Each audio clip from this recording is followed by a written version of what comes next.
मी मनोज मंडलिक. माझ्या यूट्यूब चॅनलमध्ये तुमचं सर्वांचं सहर्ष स्वागत. आज मी या ठिकाणी माझ्या शेतामध्ये या ठिकाणी फिरण्यासाठी आलो आहे. शेताशेजारी या ठिकाणी प्रगतशील शेतकरी या ठिकाणी आपल्यासमोर आहेत, प्रफुल्ल मंडलिक. त्यांना आपण या ठिकाणी त्यांचा हा ट्रॅक्टर आहे, सोनालिका ट्रॅक्टर.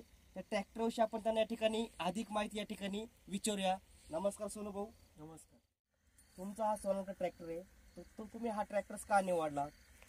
आम्ही हा ट्रॅक्टर जेव्हा घेतला तेव्हा आम्हाला बऱ्याच जणांकडून सांगण्यात आलं होतं की सोनालिकाला ॲव्हरेज जास्त आहे, मायलेज व्यवस्थित देतो, आणि आम्हाला दुसरा घेण्याचा चालू होता विचार.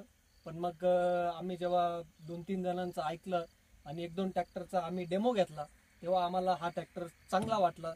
त्यामुळे आम्ही सोनालिका हा ट्रॅक्टर निवडला. म्हणजे डिझेलच्या हिशोबाने हा ट्रॅक्टर तुम्हाला हा परवडतो? हो, डिझेलच्या हिशोबाने आम्हाला हा ट्रॅक्टर परवडतो. किमान हा एकरी 7 ते 8 लिटर डिझेल नागरटीला घेतो आणि याला हा 40 HP चा असून याला 13/6 मागचे टायर आहे आणि त्याला 14 इंचीचे नागरा आम्ही घेतलेले आहे आणि तो एकदम व्यवस्थित चालतो आणि मायलेज पण एकदम छान देतो. ट्रॅक्टर किती HP चा आहे? हा ट्रॅक्टर आहे 40 HP चा. जेव्हा आम्ही शोरूमला गेलो तेव्हा आम्ही अजून एक ट्रॅक्टर बघितला होता, तो म्हणजे स्वराज. तो 735 होता, पण त्याला 12/4 टायर होते आणि हा त्याच प्राइसमध्ये आम्हाला भेटला. याला 13चे टायर आहे. मग शोरूमवाल्यांचं म्हणणं असं झालं की छोटा ट्रॅक्टर घेण्यापेक्षा हा व्यवस्थित ट्रॅक्टर आहे, याला ॲव्हरेज पण व्यवस्थित आहे, मग तुम्ही हा निवडा. किती सिलेंडर ट्रॅक्टर हा 3 सिलेंडरचा ट्रॅक्टर आहे. स्टेअरिंग पॉवर स्टेअरिंग का साधी स्टेअरिंग आहे? याची स्टेअरिंग आहे ना, साधी स्टेअरिंग आहे. जेव्हा आम्ही हा ट्रॅक्टर घेतला तेव्हा या मॉडेलमध्ये पॉवर स्टेअरिंग अवेलेबल नव्हता. मग त्याच्यामुळे आम्हाला या साध्या स्टेअरिंगचा ट्रॅक्टर घेण्याची वेळ आली, नाहीतर आम्हाला पॉवर स्टेअरिंगचाच घ्यायचा होता. तुम्ही या ठिकाणी महिंद्रा ट्रॅक्टरचा चॉईस करू शकत होते. महिंद्रा पण ट्रॅक्टर आम्हाला बरा वाटतो महिंद्रा पण आम्ही चॉईस करू शकत होतो, पण मग त्यावेळी आम्हाला एवढं काही ज्ञान नव्हतं ट्रॅक्टरमध्ये आणि आम्ही जेव्हा घ्यायला गेलो तेव्हा आमचा एकतर स्वराज किंवा सोनालिका या दोघांमधूनच घ्यायचा विचार होता.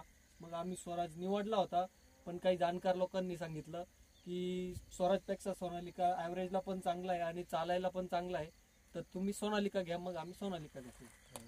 बरं, तुम्ही आता या ठिकाणी कुलंट वापरता, आपलं साधं पाणी वापरता घरचं? हो, आम्ही कुलंट पण वापरतोय, पण आता सध्या तो साध्या पाण्यावरती चालू आहे, कारण कुलंट म्हणजे उन्हाळ्यात वापरतो तेव्हा ट्रॅक्टर जास्त हिट होतो ना.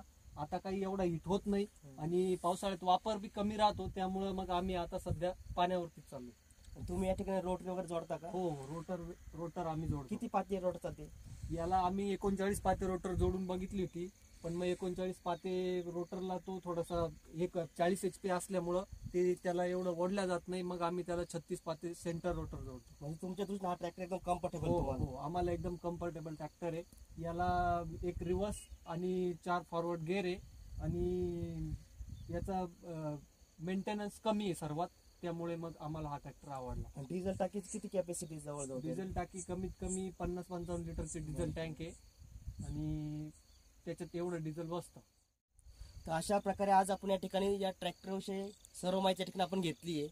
तर तुम्हाला ही माहिती कशी वाटली? आवडल्यास नक्की लाईक करा, शेअर करा, सबस्क्राईब करा. आणि सर्वात महत्त्वाचं, आपण या ठिकाणी आता जी सोनू भाऊ या ठिकाणी आपल्याला माहिती दिली, तर आपण या ठिकाणी एक डेमो आपण या ठिकाणी बघू शकतो यांच्यावाला.